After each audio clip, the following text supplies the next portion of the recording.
Hi friends, welcome back to my channel. ಇದೇ April ತಿಂಗಳ 26ನೇ ತಾರೀಕು ಅಂದರೆ ಶುಕ್ರವಾರದ ದಿನ ಲೋಕಸಭಾ ಎಲೆಕ್ಷನ್ ಇದೆ. ಎಲೆಕ್ಷನ್ ಟೈಮಲ್ಲಿ ಗರ್ಭಿಣಿಯರಿಗೆ ಎಲೆಕ್ಷನ್ ಇಂಕಿಂದ ಅಥವಾ ಎಲೆಕ್ಷನ್ ಮೆಷಿನಿಂದ ಏನಾದರೂ ಎಫೆಕ್ಟ್ ಆಗುತ್ತಾ ಅನ್ನೋದ್ರ ಬಗ್ಗೆ ವಿಡಿಯೋ ಮಾಡ್ತಿದ್ದೀನಿ. ಹಾಗೆ ಈ ಎಲೆಕ್ಷನ್ ಇಂಕ್ ಬಗ್ಗೆ ನಾನು ಡೀಟೇಲಾಗಿ ಈ ವಿಡಿಯೋದಲ್ಲಿ ಹೇಳ್ತಿದ್ದೀನಿ. ಈ ಎಲೆಕ್ಷನ್ ಇಂಕನ್ನು ಸೆಮಿ ಪರ್ಮನೆಂಟ್ ಇಂಕ್ ಅಥವಾ ಡೈ ಅಂತ ಕರೀತಾರೆ. ಯಾಕಂದರೆ ಇದು ಪರ್ಮನೆಂಟಾಗಿ ಸ್ಕಿನ್ ಮೇಲೆ ಅಥವಾ ಉಗುರಿನ ಮೇಲೆ ಇರೋದಿಲ್ಲ, ಕ್ರಮೇಣ ಇದು ಹೊರಟೋಗುತ್ತೆ. ಸೊ ಅದಕ್ಕಾಗಿ ಇದನ್ನು ಸೆಮಿ ಪರ್ಮನೆಂಟ್ ಡೈ ಅಥವಾ ಸೆಮಿ ಪರ್ಮನೆಂಟ್ ಇಂಕ್ ಅಂತ ಕರೀತಾರೆ. ಇದನ್ನು ಎಲೆಕ್ಷನ್ ಟೈಮಲ್ಲಿ ಯಾವುದೇ ಫ್ರಾಡ್ ಆಗದೆ ಇರಲಿ ಅಂತ ಈ ಎಲೆಕ್ಷನ್ ಇಂಕನ್ನು ನಮ್ಮ ಕೈಯ ತೋರ್ಬೆರಳಿಗೆ ಹಾಕ್ತಾರೆ. ಯಾಕಂತಂದರೆ ಡಬಲ್ ವೋಟಿಂಗ್ ನಡಿಬಾರ್ದು ಮತ್ತು ಎಲೆಕ್ಷನ್ ಟೈಮಲ್ಲಿ ಯಾವುದೇ ಫ್ರಾಡ್ ನಡಿಬಾರ್ದು ಅನ್ನೋ ಕಾರಣಕ್ಕೆ, ಅಂದರೆ ವೋಟ್ ಹಾಕಿರೋರೆ ಮತ್ತೆ ವೋಟ್ ಹಾಕಬಾರ್ದು ಅನ್ನೋ ಕಾರಣಕ್ಕೆ ಈ ಎಲೆಕ್ಷನ್ ಇಂಕನ್ನು ಯೂಸ್ ಮಾಡ್ತಾರೆ. ಈ ಎಲೆಕ್ಷನ್ ಇಂಕನ್ನು ಅಂದರೆ ನಮ್ಮ ತೋರು ಬೆರಳಿಗೆ ಹಾಕೋದನ್ನು ನೈಲಿಂಗ್ ಪ್ರಾಸೆಸ್ ಅಂತಲೂ ಕರೀತಾರೆ. ನಾವು ವೋಟರ್ ಐ ಡಿ ಅಥವಾ ವೋಟರ್ ಲಿಸ್ಟನ್ನು ತೊಗೊಂಡು ವೋಟ್ ಹಾಕೋದಕ್ಕೆ ಹೋದಾಗ ಅಲ್ಲಿ ನಮಗೆ ಈ ಇಂಕನ್ನು ಹಾಕ್ತಾರೆ. ಯಾಕಂತಂದರೆ ಅವರು ಚೆಕ್ ಮಾಡಿ ನಮ್ಮ ವೋಟರ್ ಲಿಸ್ಟ್ ಆ ಲಿಸ್ಟಲ್ಲಿ ಇದ್ದರೆ ಮಾತ್ರ ಅವರು ಇದನ್ನು ಇಂಕನ್ನು ಹಾಕ್ಬಿಟ್ಟು ನಮಗೆ ಕಳಿಸ್ತಾರೆ.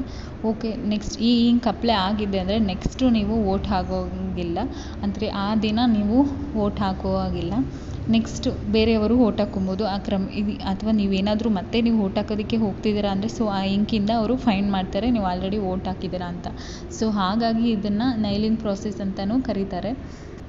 ಇದರಿಂದಾಗಿ ಗರ್ಭಿಣಿಯರಿಗೆ ಯಾವುದೇ ಒಂದು ಎಫೆಕ್ಟ್ ಆಗೋದಿಲ್ಲ ಅಥವಾ ಈ ಇಂಕ್ ಸ್ಕಿನ್ನಿಗೆ ಯಾವುದೇ ಅಲರ್ಜೀಸ್ ಆಗೋದಿಲ್ಲ ಅಥವಾ ಸ್ಕಿನ್ನಿಗೆ ಯಾವುದೇ ಇನ್ಫೆಕ್ಷನ್ ಆಗೋದಿಲ್ಲ. ಇದು ನೈಲ್ ಅಂದರೆ ನಮ್ಮ ಉಗುರು ಬೆಳೀತಾ ಇದು ಪರ್ಮನೆಂಟ್ ಆಗಿರೋದಿಲ್ಲ. ಸೆಮಿ ಪರ್ಮನೆಂಟ್ ಆಗಿರೋದ್ರಿಂದಾಗಿ ಇದು ಹೊರಟೋಗುತ್ತೆ. ಮತ್ತು ಸ್ಕಿನ್ ಮೇಲೇನೂ ಅಷ್ಟೇ ತುಂಬ ದಿನ ಇರೋದಿಲ್ಲ, ಒಂದು 15 ಡೇಸ್ ಆರ್ 1 ಮಂತಲ್ಲಿ ಅದು ಕ್ರಮೇಣ ಹೊರಟೋಗುತ್ತೆ. ಹಾಗೆ ಇದರಿಂದಾಗಿ ಯಾವುದೇ ಸೈಡ್ ಎಫೆಕ್ಟ್ಸು ಸಹ ಇಲ್ಲ.